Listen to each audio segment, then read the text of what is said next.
Hello everyone, this is Shivangi. Welcome to Shiv classes. तो आप लोगों के लिए 3 अपडेट हैं। आपने थंबनेल देख लिया होगा। पहला है आपका एग्जामिनेशन फॉर्म, दूसरा है आपका लास्ट डेट एक्सटेंड हो गई है आपके असाइनमेंट की और न्यू एडमिशन की। तो एग्जामिनेशन फॉर्म को हम लास्ट में डिस्कस करेंगे। पहले हम लास्ट डेट देख लेते हैं न्यू एडमिशन की। तो न्यू एडमिशन की इग्नू में जो भी किसी प्रोग्राम में आप एनरोल करना चाहते हैं यूजी पीजी में 10 अक्टूबर जो है वो जो है एक्सटेंड कर दी गई है, एक्सेप्ट सर्टिफिकेट और सेमेस्टर बेस, क्योंकि उसमें 6 महीने बाद एग्ज़ाम होते हैं और एग्जामिनेशन फॉर्म आउट हो गए हैं। तो इसीलिए सर्टिफिकेट या सेमेस्टर बेस्ड प्रोग्राम में आप एडमिशन नहीं ले सकते, आप यूजी पीजी में ले सकते हो, क्योंकि उसमें एनुअल बेसिस पे प्रोग्राम में इन प्रोग्राम में आपके एग्ज़ाम होते हैं। दूसरा आपका जो है लास्ट डेट जो है किसकी असाइनमेंट की वो एक्सटेंड कर दी गई है। कितनी? 31 अक्टूबर 2022। ठीक है। बच्चे पूछ रहे थे कि मैम असाइनमेंट की डेट हमेशा एक्सटेंड होती है, तो अब असाइनमेंट सबमिट कर देना। 1 महीना है पूरा आप लोगों के पास, क्योंकि एग्जामिनेशन फॉर्म भी आउट हो गए हैं। और वहाँ फिल करते हो आप, तो वहाँ पे आपके पास ऑप्शन आता है कि आपने असाइनमेंट जो है वो सबमिट कर दिए हैं या नहीं करे हैं। ऑप्शन आता है जब एग्जामिनेशन फॉर्म आप फिल करते हैं। तो अब देखते हैं हम एग्जामिनेशन फॉर्म क्या क्या इंस्ट्रक्शन यहाँ पे आपके लिए इंस्ट्रक्शंस हैं। तो जो है पहले हम देख लेते हैं यहाँ पे जो स्टूडेंट कौन कौन एलिजिबल है, जिन्होंने फर्स्ट ईयर में एडमिशन लिया कब, जनवरी 22 में, या फिर आपने सेकेंड ईयर के लिए रजिस्ट्रेशन कराया था, या थर्ड ईयर के लिए अगर आप अंडर ग्रेजुएट प्रोग्राम में, और जो भी डिप्लोमा पीजी डिप्लोमा कोर्स है जैन 22 वाले, जुलाई 22 वाले सर्टिफिकेट और पीजी सर्टिफिकेट वाले। अब जो भी स्टूडेंट हैं जिन्होंने अपीयर हुए हैं अभी जून 22, अभी एग्ज़ाम, अभी काफ़ी सारे स्टूडेंट हैं ऐसे जिनका रिज़ल्ट नहीं आया है, और कंप्लीट रिज़ल्ट तो अभी किसी का भी नहीं आया है। बहुत ही, अगर किसी का भी अपडेट हुआ तो 2 से 3 सब्जेक्ट, किसी के एक सब्जेक्ट अपडेट हुए हैं, किसी का एक भी नहीं हुआ है। तो अगर आपका एग्ज़ामिनेशन फॉर्म तक रिज़ल्ट आपका डिक्लेयर नहीं होता है, ठीक है, तो आप क्या करना है, एग्ज़ाम फॉर्म फिल कर देना। क्यों? एक सेफ साइड के लिए कि अगर आपका मान लीजिए 1% बैक आ जाती है और आपका रिज़ल्ट आता है कि एग्जामिनेशन फॉर्म की डेट आउट हो गई है और आपका रिज़ल्ट उसके बाद आ रहा है, तो आपको 6 मंथ का लॉस बच जाएगा। आप दिसंबर वाले एग्ज़ाम में अपना एग्ज़ाम दे पाएंगे।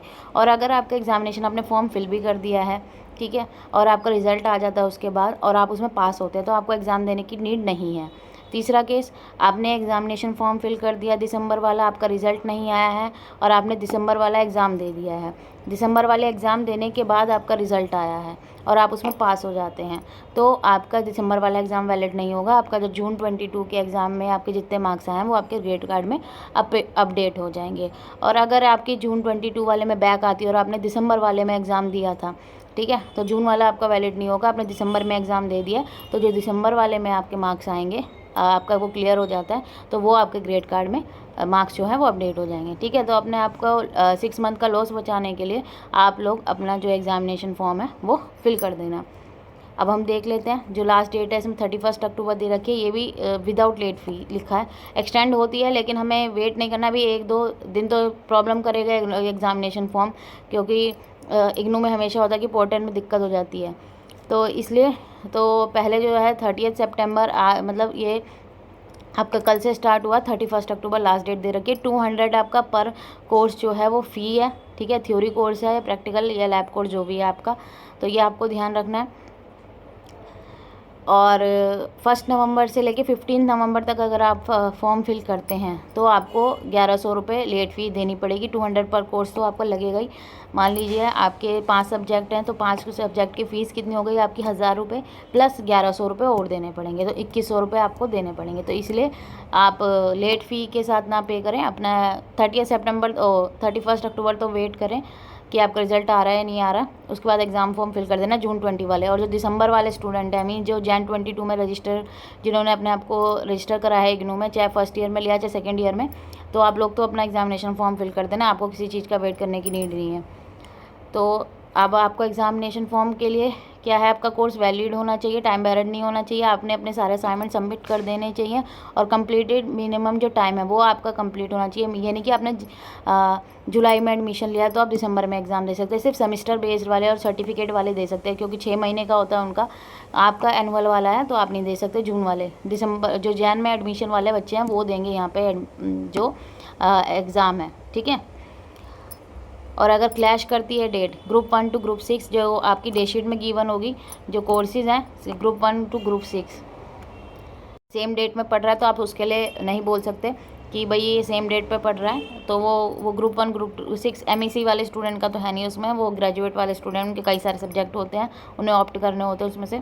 और बैकलॉग कोर्सेज हैं डिफरेंट सेमेस्टर या ईयर के। मान लीजिए आपके फर्स्ट ईयर में बैक थी और सेकंड ईयर का पेपर है, दोनों का एक ही दिन पड़ गया पेपर, तो आपको एक ही पेपर देना पड़ेगा, वो आपकी मर्जी, आप चाहे फर्स्ट ईयर का दें चाहे सेकंड ईयर का दें। आप ये नहीं बोल सकते उसमें कि भाई फर्स्ट ईयर का और सेकंड ईयर का एग्ज़ाम एक ही दिन पड़ रहा है।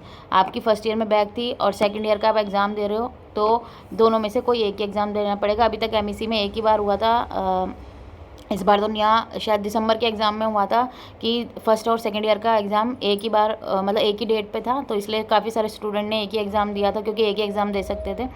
और डिफरेंट प्रोग्राम के कोर्सेज हैं और MP प्रोग्राम के जो डिफरेंट स्पेशलाइजेशन के, तो इन केस में अगर डेट क्लैश कर रही है तो आप इसमें इग्नू जो है वो डेट चेंज नहीं करेगा। जो एग्जामिशन कैटेगरी है वहाँ यहाँ पे क्लिक करके, अभी यहाँ पे नहीं आ रही है जो इंस्ट्रक्शंस हैं, तो आप क्लिक करेंगे तो आप एग्जामिशन कैटेगरी वाले यहाँ देख सकते हैं। आप आंसर जो इंस्ट्रक्शन है आपको ऑनलाइन एग्ज़ाम फॉर्म की, आप ये देख लेना।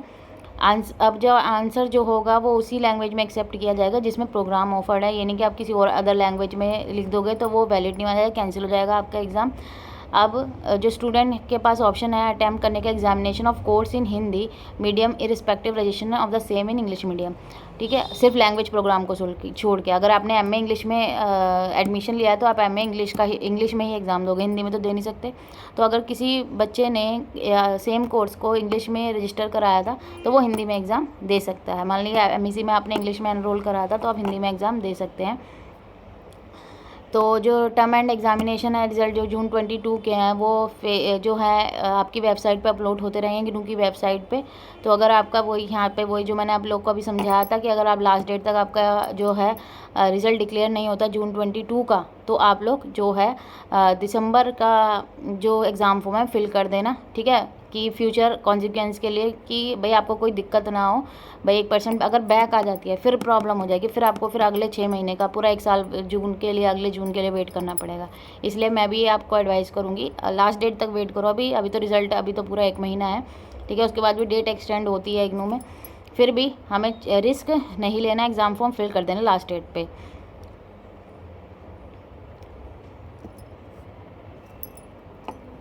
फिर आपको यहाँ पे हेल्पलाइन नंबर वगैरह दे रखे हैं, आप देख सकते हैं, बाकी आप लोग रीड आउट कर लेना, ठीक है। पेमेंट का एग्जामिनेशन फ़ी, अब regional centre exam centre code को ध्यान से आपको देखना है।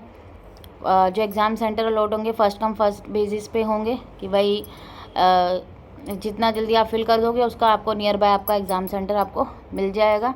और कोई भी अगर प्रॉब्लम होती है तो आपको यहाँ पे ये दे रखी है, यहाँ पे ईमेल ID, ठीक है, और फ़ोन नंबर भी दे रखा है, तो यहाँ आप कांटेक्ट कर सकते हो। पेमेंट आप किसी भी कार्ड से कर सकते हैं। और बस यहाँ पे अपना देख लेना, जब एग्ज़ाम फॉर्म फिल करोगे आप लोग एग्जामिनेशन के, यहाँ टेंटेटिव लिखा है तो एग्जामिनेशन सेंटर में चेंजेस होंगे, कुछ ही आ रहे होंगे कुछ नहीं आ रहे होंगे, ठीक है। सेलेक्ट रीज़न, यहाँ आप रीज़न सेलेक्ट करोगे, हम दिल्ली NCR सेलेक्ट करते हैं, ठीक है।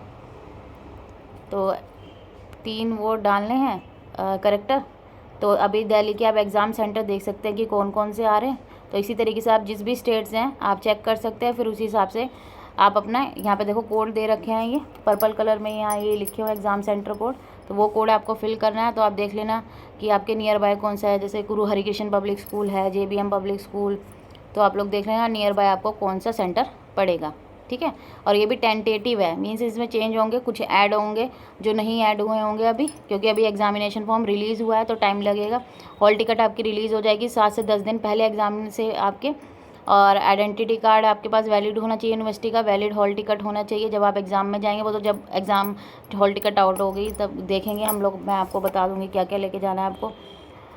तो इस पर डिक्लेरेशन पे करोगे, यहाँ आपको एनरोलमेंट नंबर, प्रोग्राम आपका जो भी है और सेंटर रीज़न जो भी है, आपको सिक्योर कोड डालोगे, सबमिट करके आपके डिटेल आ जाएगी। और फिर सबसे जो आप सब्जेक्ट कोड डालोगे वो ध्यान से डालना कि आपका सब्जेक्ट कोड कौन सा है। एक बार अपना जो एप्लीकेंट स्टेटस है वहाँ देख लेना कि आपका सब्जेक्ट MEC 025 है या 205 है, फर्स्ट ईयर वाले स्टूडेंट, ठीक है।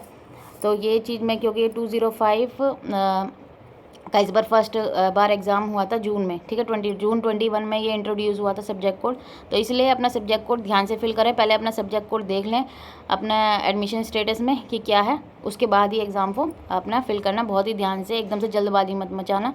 और कोई भी अगर आपको प्रॉब्लम होती है कमेंट करके या मेल करके मुझसे पूछ सकते हैं। इस वीडियो को अपने फ्रेंड्स के साथ ज़रूर शेयर कर देना। Thank you.